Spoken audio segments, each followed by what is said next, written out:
Welcome to This Week in Money. I'm Jim Goddard.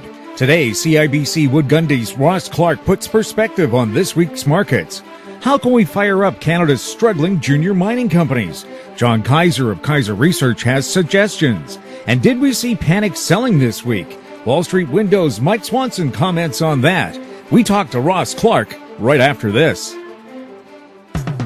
More and more people are looking to the internet for intelligent, riveting, and thought-provoking interviews. To advertise on The Goddard Report and TalkDigitalNetwork.com, call 604-699-8600, 604-699-8600. Welcome to This Week in Money, the source for market opinions.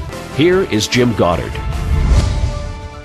My guest is Ross Clark, investment advisor for CIBC Wood Gundy. Welcome to This Week in Money, Ross. And it's always a pleasure to be back with you, Jim. After a long slide, it looks like the Canadian dollar has finally had a nice bump up. Well, currency action pretty big this week, and it's amazing how the pieces sometimes fit together. This was one of those weeks. For all that we got some good employment numbers, had a really good pop on the upside, up about 70 points, one of the best days that it's had in weeks and weeks. It's interesting in terms of the timing of it. It was as much a move in the U.S. dollar as it was a move in the Canadian dollar. And, we talked, I like to put all the pieces together in terms of the currencies, the metals, and what's happening on the equity market. And from the modeling, looking at this U.S. dollar base that we're coming out of, it was 5 years or so in length, and so similar to the one that we had in 1997 on the breakout and back in 1981. These long-term patterns, as you come out of the bottoms, there's some action which is fairly consistent. It's going to have some little nuances to it, but there are some fairly good patterns that show up. And that the first breakout in the U.S. dollar in that 12-week run into the first part of October had a 3-week correction in what's normally a 2 to 6 weeker, rallied to new highs in this last week, and typically you'll get that surge into a new high, and now we will get the broader, deeper correction for the U.S. dollar. So that's, in terms of my modeling, what we would be looking for. The U.S. dollar has turned as of the tail end of this week. Looks as though the index, which is around 85 or 87.5 right now, could correct back down to about 85, the same level that it was in the early part of October. And as part of that turn, what you got was the reversal in the Canadian dollar to the upside, 70 points. Employment numbers in Canada, second really good month in a row, 6.5% rate there. U.S. employment numbers not bad, and the other aspect from the currency perspective, with the U.S. dollar, with it making the turn, is what we've seen in the metals market. And as of Thursday's close, my technical work, which looks, I look at trends and I look at exhaustion points in trends when markets have just become excessive, in the case of being trending and getting to that point where there's an urgency on the part of speculators to get in or out. And what we saw in the silver market into Thursday's close is one of those rare events that jumps out for me. It's what I call a capitulation. And in all the years going back to the 1960s on the silver market, there's only about a dozen times that we've sold off to the degree that we had into the middle of this week. And so with that, coupled with the U.S. dollar being up around a high, it was just only natural that last night and this morning we've seen this great reversal back. In terms of the metals, ended up with the gold market up $30 on the day, silver up about 30 cents on the day. One of the best moves that we've seen since prices really started to break down. What do you see for the rest of the metals? The base metal complex has been testing support areas. So you look at the copper price, flirting with that $3 range for the better part of the last few weeks, and it's got some very good resistance levels up around 315 or so. I think that if we can get through this seasonal period right now and start to show some strength through 315, you might want to jump on top of that and go with it. If we take a look at the producers of the other basic metals producers, they've also had what I would call a capitulation type of bottom here into October, in the early part of November. They're probably due for a decent bounce. Do you think oil will pick up in the new year? This is another one where we've got patterns that have jumped out that we don't see that often. The weekly charts on crude oil are into a mode similar to what we saw at the last 2 or 3 months of 2008, when we went through that free fall from 145 down to sub 40. It usually takes the better part here of a month and a half to base out once you get these type of oversold readings on the weekly chart. So I think that crude oil is going to try and bottom out in here. We've had support at 80, which we bounced from. Now we're back underneath 80. I would think that there's more time needed before you can develop a lasting base in the oil market. Ross, how do people get a hold of you if they need investment advice?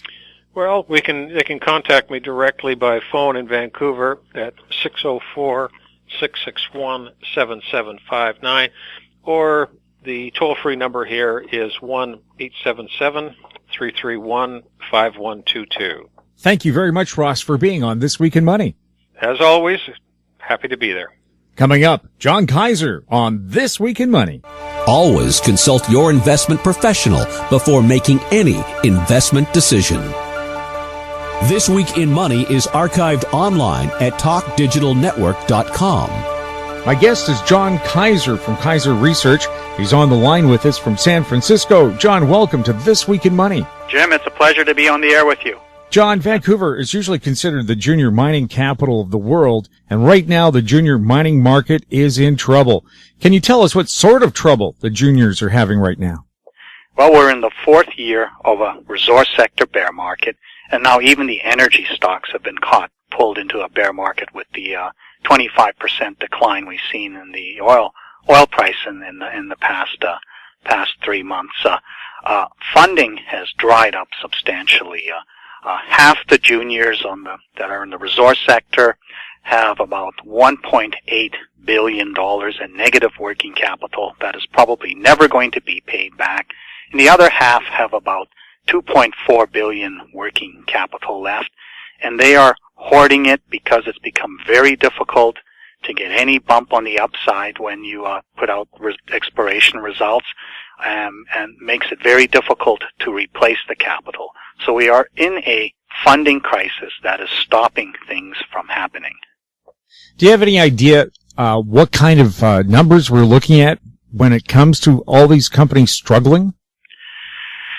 Well, about 60% of the companies of both TSX and TSX Venture are trading below a dime.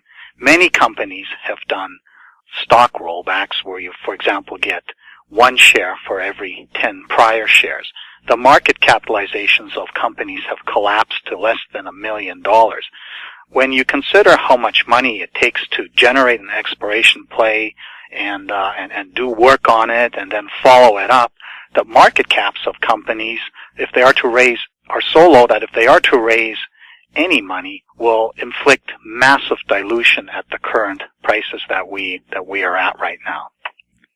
Is the Canadian junior market, or the venture markets, are they in danger of extinction because of these low levels?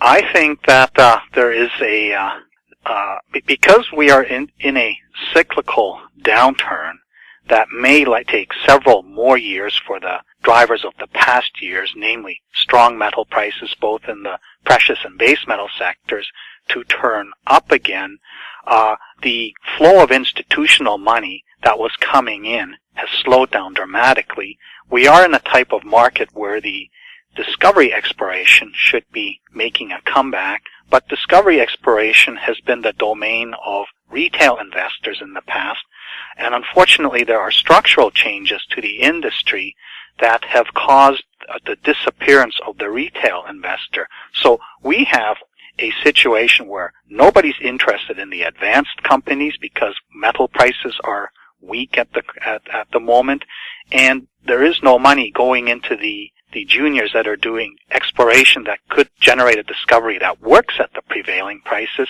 And without a discovery to inspire the audience that yes, wonderful things can still happen in this junior sector, we really have a situation where the sector could wither away. And given its poor demographics in terms of the age of the technical people that are in the mining and exploration sector, we could see a retirement binge happen with the technical people just simply not being around 2-4 years from now when one could expect a cyclical upturn to happen again.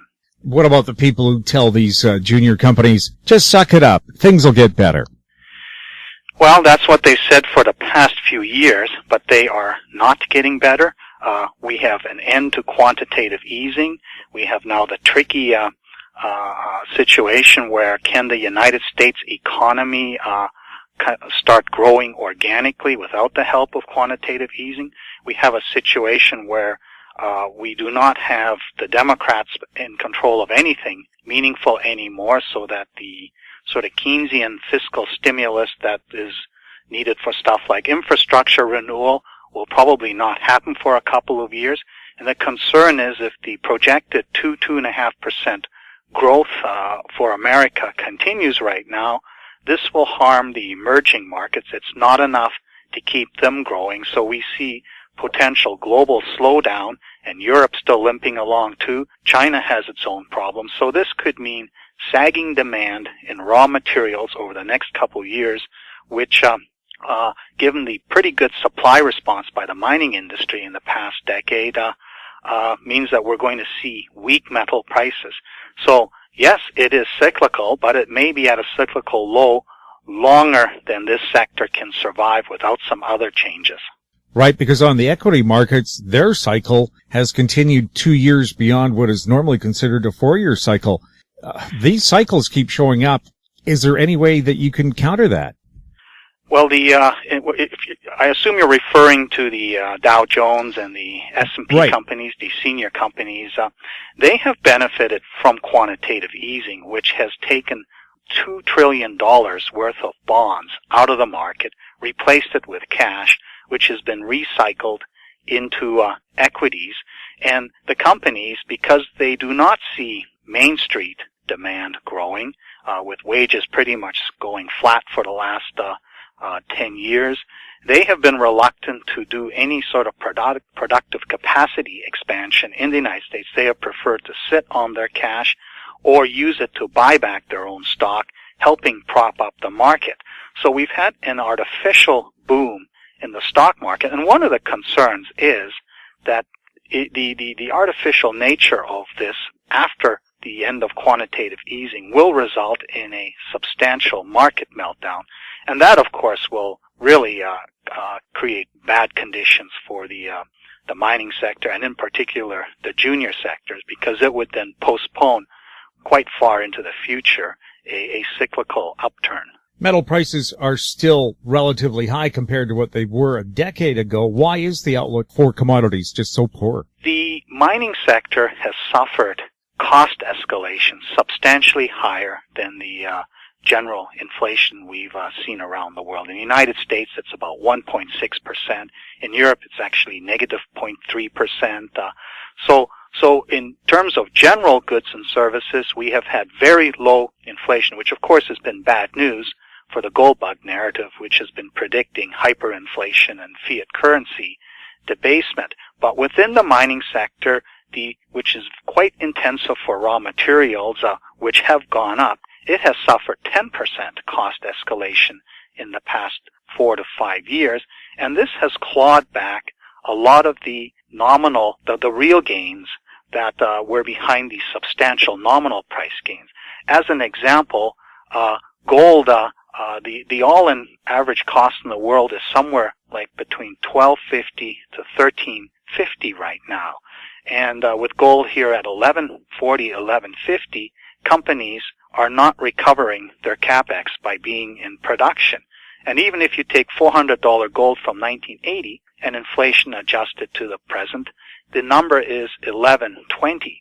So we have a situation where the huge price gains we saw in real terms are a wash, and that has really hurt the sector. The midterm elections, as expected, put Republicans in the majority in both the House and the Senate, yet you still have a Democrat president. How is this going to affect gold prices and other factors in the market?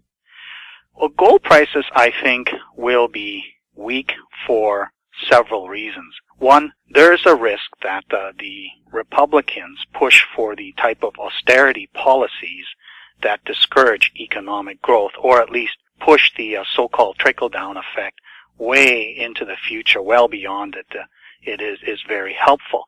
On the other hand, the Republicans are looking very forward to 2016, may marginalize the Tea Party influence and go back to a more pragmatic approach where they negotiate with the Democrats to get measures passed which allow this economy post-quantitative easing to get some significant traction and perhaps get better growth than this 2.5% that's happening. Unfortunately for the gold bugs, what this means is that interest rates will rise, which means, of course, that the relative desirability of owning gold, which yields nothing, diminishes. So we have a scenario here where almost an either outcome, either a deflationary negative situation or a positive American expansion is in the short term negative for gold.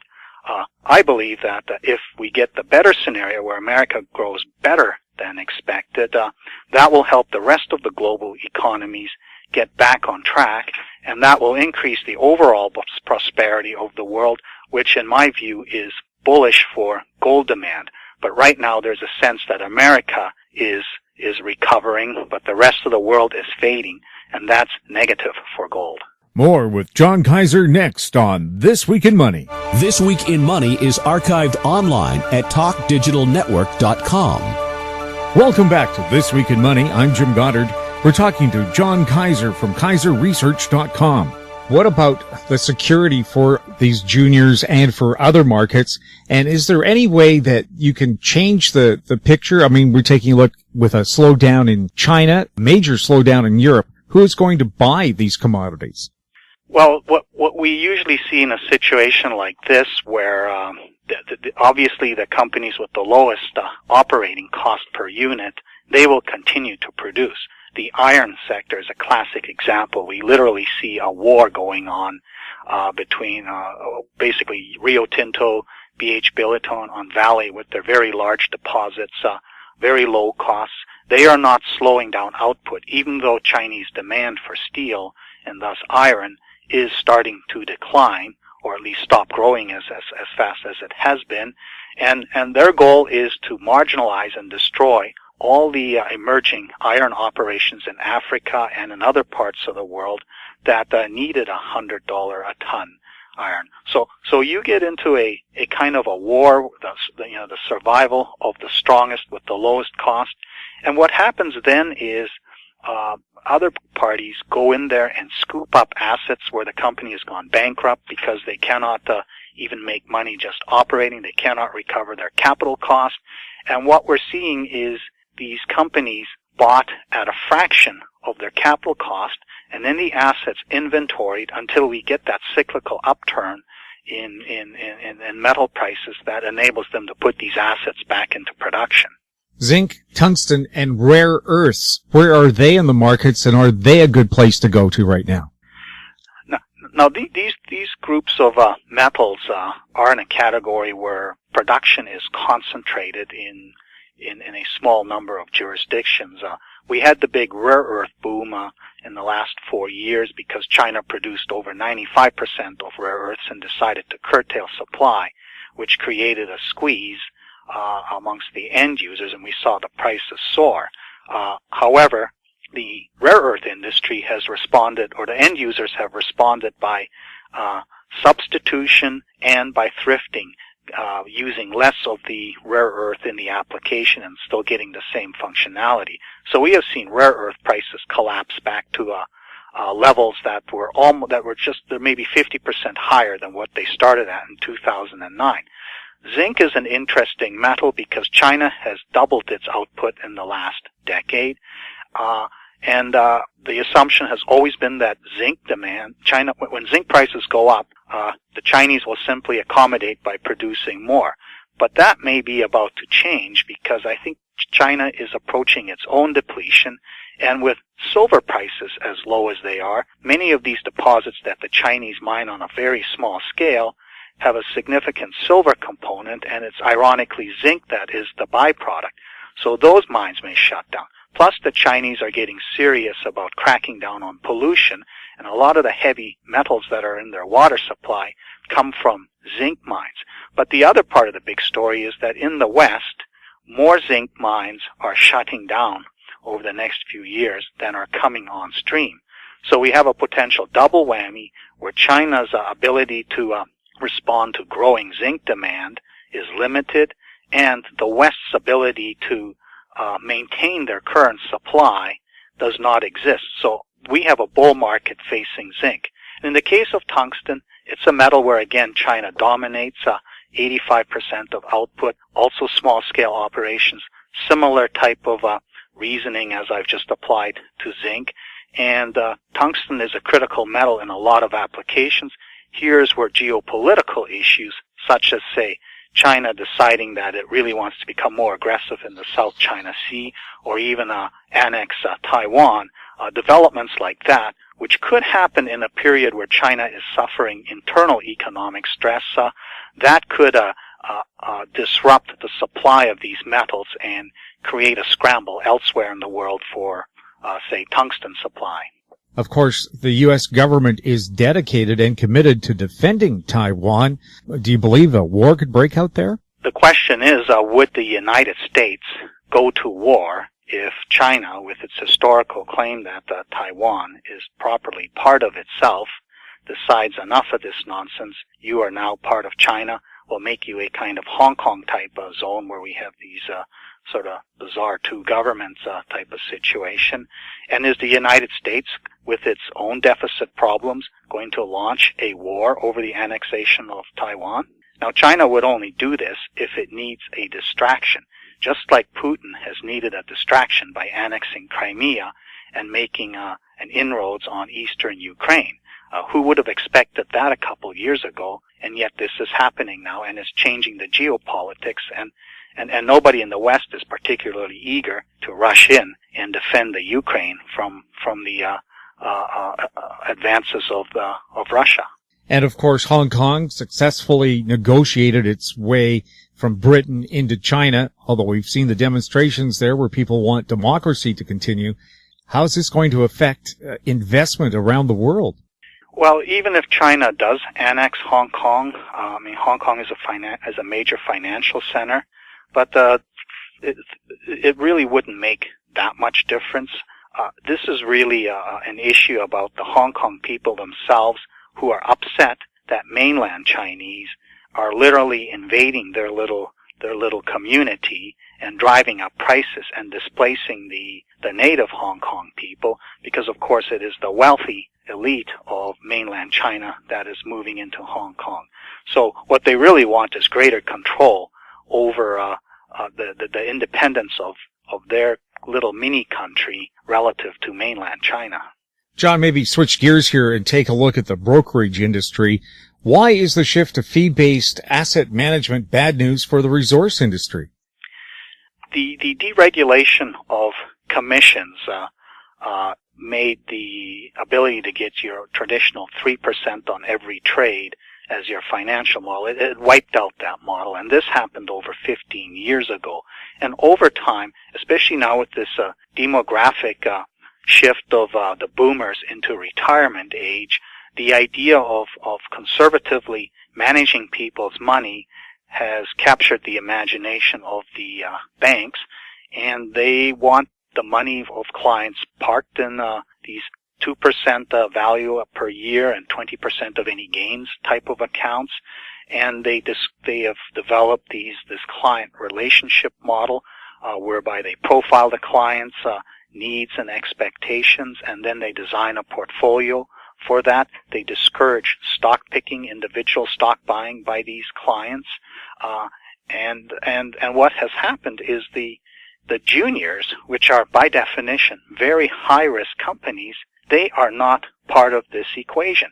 And as the companies brokerage firms that used to be specialist firms catering to the juniors gradually get absorbed, the number of brokerage companies that deal with the juniors and deal with clients is diminishing. But even those that continue to want to deal with clients are coming under siege from these suitability rules, whereby at any point, if a broker recommends a stock or even lets a client buy a stock that the client made of his or her own choice, and it goes wrong, the legal system has been designed to allow that client to sue that broker for allowing him to make an unsuitable investment. So there is this litigation mitigation attitude out there that forces these companies to shun these juniors.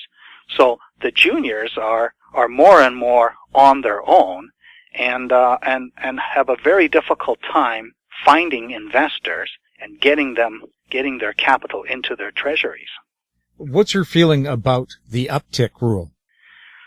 Well, one of the problems that has emerged is that the accredited investor, in other words, somebody who's worth $1 million or more net worth, not including the equity in their principal residence, these investors played a very important role in the last decade by participating in private placements, which would have a 4-month hold.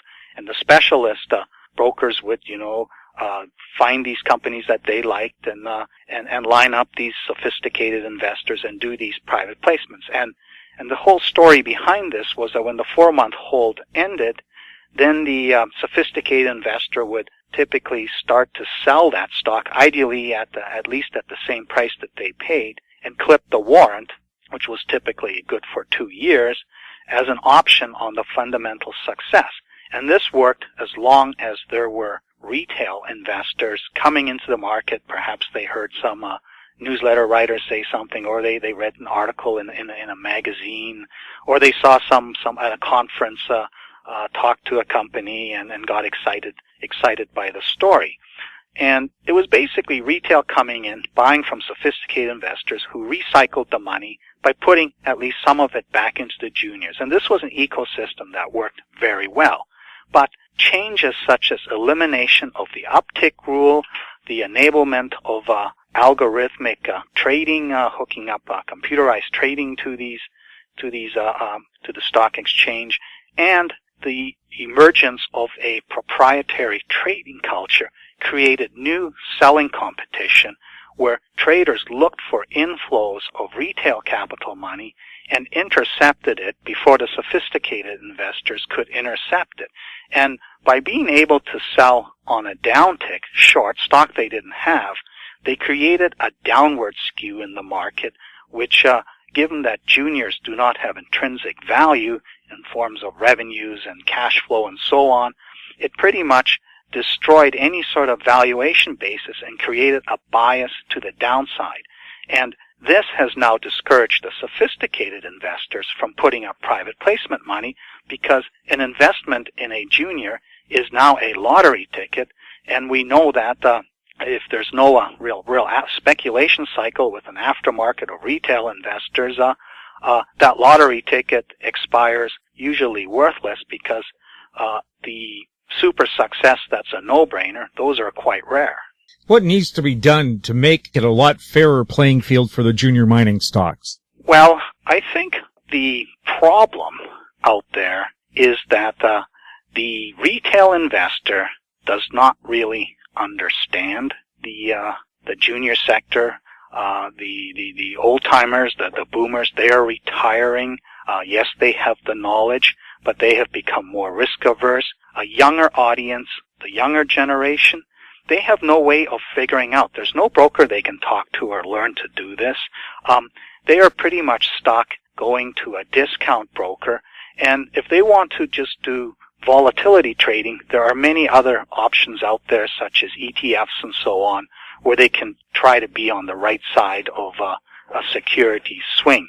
So what I think needs to happen is the means by which capital goes into treasuries needs to be improved, and the means by which the audience learns about the mining sector and is able to understand what specific projects are all about, this needs to change. And what can be done in the first case is they need to eliminate the accredited investor rule, which says you have to be worth $1 million to participate in a private placement. This is absolute nonsense, because that same retail investor, that say 30-year-old, can take all his or her savings, put it into a discount brokerage account, and buy as many shares of a publicly traded and fully regulated company as they wish, but they cannot put that same $10,000 into the treasury of that company so that the company has money to drill that project where the investor thinks this could turn into a world-class discovery. And with institutional capital not interested in this sector now and never interested in exploration plays, we have a problem, because the fuel needed to generate discoveries is not going into the tanks of these juniors. And the other thing that needs to happen is the mining exploration sector needs to catch up to the 21st century and create a graphical interface that really allows the public to understand what these plays are about.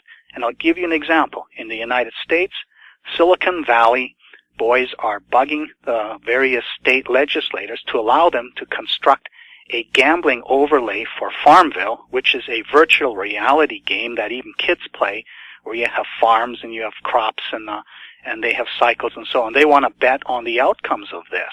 And of course, what we have here is we have the stock exchange to facilitate trading. We have the regulatory system to ensure fairness of disclosure. And we have the juniors doing real stuff to create real wealth. But what we do not have is a graphical interface that allows people to really understand what it is that the junior is doing and what the outcome might be if it all works out. John, before we go, could you maybe tell us a bit about KaiserResearch.com? Kaiser Research is an information portal which focuses on the Canadian listed resource sector companies. We cover all of them, 1,700 right now. We have a search engine which allows you to find a gold company in a certain part of the world with enough money in the treasury based on whatever you believe your parameters are. And we also try to provide commentaries of what our favorite picks amongst this whole group are. And how can our listeners find out more for themselves? Just go to KaiserResearch.com. There's a variety of links there that allow you to see which items are unrestricted. And if you're willing to take the plunge for a $100 trial, you get full access to the entire system for 30 days. John, thanks a lot for being on This Week in Money. Thank you, Jim. After the break, Mike Swanson on This Week in Money. This Week in Money is archived online at talkdigitalnetwork.com. My guest is Mike Swanson, founder of WallStreetWindow.com. He's speaking to us from Danville, Virginia. Welcome to This Week in Money, Mike. Oh, it's good to talk with you. I noticed in your newsletter that you've made a significant change in your portfolio. What's the change and why did you do it? Well, I really, it's a short-term thing. I've been holding gold stocks, mining investments all year long, with expectation that they're going to break out into new bull market. And, you know, I sold out the other week and, but it's really a short-term move. And of course, everything is dumped, since then. But I'm simply just getting ready to reposition and buy back in. So I don't know if it's something most people listening should really worry about. But I'm looking to do more buying over the next couple of weeks or by the end of the year in some select mining stocks. What kind of mining stocks? Well, I'm actually looking to buy ones that this is what's one of the things going on now with mining companies is the price of gold has dropped below $1,200 an ounce. I think it'll be back up, but that puts pressure on some mining companies that have higher costs. They're not able to produce at a profit at the moment. For example, Harmony Gold is a company in that situation. And that's put tremendous pressure on stocks like that, which of course has spread over into the entire sector. And people are simply afraid, I think irrationally, but they're afraid that many mining companies are going to go bankrupt, or they're pricing the stocks as if that's going to be the case. And when you see that kind of thing in a sector, that's usually a sign. Sentiment is so bearish, it's almost crazy. We saw that happen in shipping stocks in 2012. The costs that they were getting paid for shipping goods had really dropped real sharply, and the entire sector was being priced as if it was going to cease to exist. And of course, people are still shipping goods across the ocean, and just as right now, some of these mining companies are priced as if they're going to go bankrupt, but mining production is not going to stop. But what I'm interested is finding stocks that have low production costs or future revenue growth coming because they have low-cost mines that they plan on bringing into production, and have stocks that are priced at a significant discount to their earnings and their valuation. And that, I think, presents an opportunity that really wasn't there just a few months ago. I mean, it's really an unexpected opportunity. So while people invested in these stocks have certainly suffered, the past few months, on the other hand, it is an incredible opportunity to buy bargains and create a shopping list. So that's what I'm really working on doing. And so I liquidated many of the stocks, and I did it at Harmony Gold, and that was one that I sold with the idea that, look, I'm just going to clear the deck, and I actually have a chance to buy better things, at incredible discounts. The major equity markets hit new highs, gold, silver, and industrials taking a plunge. Do you see any buying or selling panic taking place right now? Oh, we indeed, had a selling panic. There's no doubt about that, in commodities and in mining stocks, over the course of the past month. When the HUI fell to about 190, 200, it was a significant drop from the high, but it wasn't really a giant panic until we breached those lows, and it just really plunged. I mean, the HUI mining stock index was down roughly 10% 2 days in a row, and that's a significant drop. Now, what's interesting, it's not fun to see that, if you're in it, or whatever, but what's interesting about that is that drop has come 3 years since the high of 2011. And when a market is bearish or negative or whatever for that amount of time and then has a real big panic, that's usually a final bottom in a bear market or the start of a new bull market. So if you think back to the United States stock market, which people are really familiar with, that happened in March of 2009. We had the crash of 2008, and then a false rally into the end of that year, and then another collapse that was at a rate of about 20% over 4 weeks in March 2009. That was the ultimate bottom. In the summer of 2002, in July, there was also a sizable drop in the space of 4 weeks. The shipping stocks, which I mentioned before, did that in 2012. But so did European markets, Greek stock market, and I think that's a good way to think about it. If you think about Greece, all the news was negative there. It's still negative, but it was in a very wildly vicious bear market that actually ended in 2012 with a crash of back-to-back 10% down days, and most European markets did that too. And what that bottom did was cause valuations for stocks just to be so ridiculously cheap that it practically didn't even matter what the economy would do from then on. For example, I bought a stock called HL Toy, Hellenic Telecom, which is the biggest telecom utility company in Greece.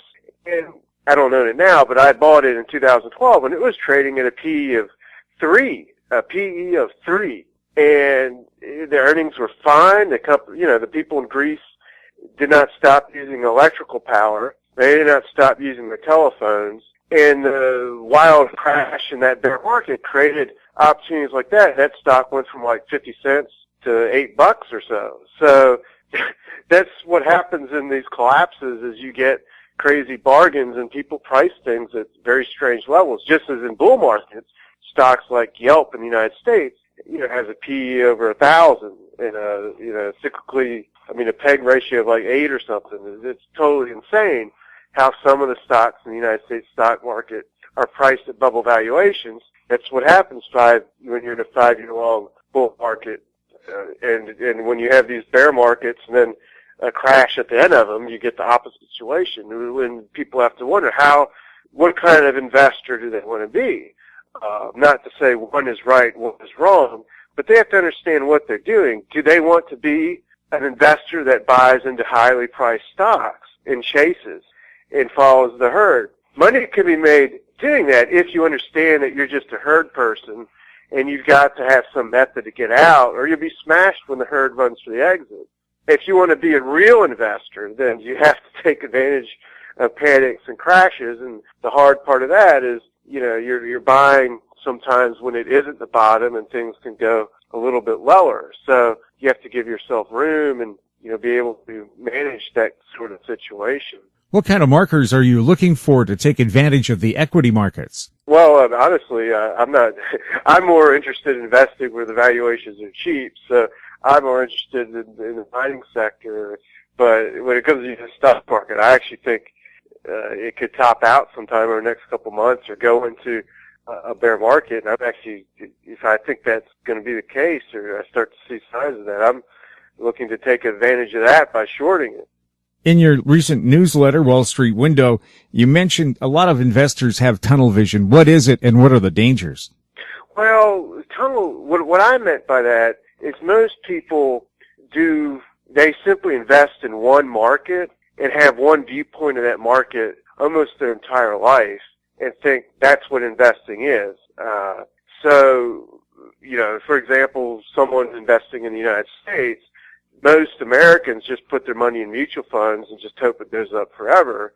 Other people, can do the same thing with the mining stocks or commodities and think, well, I'm just going to invest in this forever and forget everything else. And what ends up happening is if you only trade one market your whole life and have one viewpoint about it, you just miss out on everything going on, and you miss important market turning points in that market, and you end up just making a lot of money in the bull markets, then getting wiped out when the bear markets come. And it's a very difficult way to do things, but that's really what most people do. They just have one market and one view, and they just look for confirmation of that all the time and ride this big boom bust cycle over and over and over again. How can people find out more about your articles in your e-letter? Yeah, thanks for asking. Just go to wallstreetwindow.com. It's all one word, Wall Street Window, and there's blog posts they can, read if they like. And if they really want more, they should subscribe to the newsletter. There's a free email newsletter of, I send out something about twice a week with information. Mike, thanks a lot for chatting with us on This Week in Money. Thank you. That wraps up our show for this week. Thanks to our guests, Ross Clark, John Kaiser, and Mike Swanson. And thank you for listening. I'm Jim Goddard. We're back next week with more This Week in Money. This Week in Money is a production of Howe Street Media Incorporated.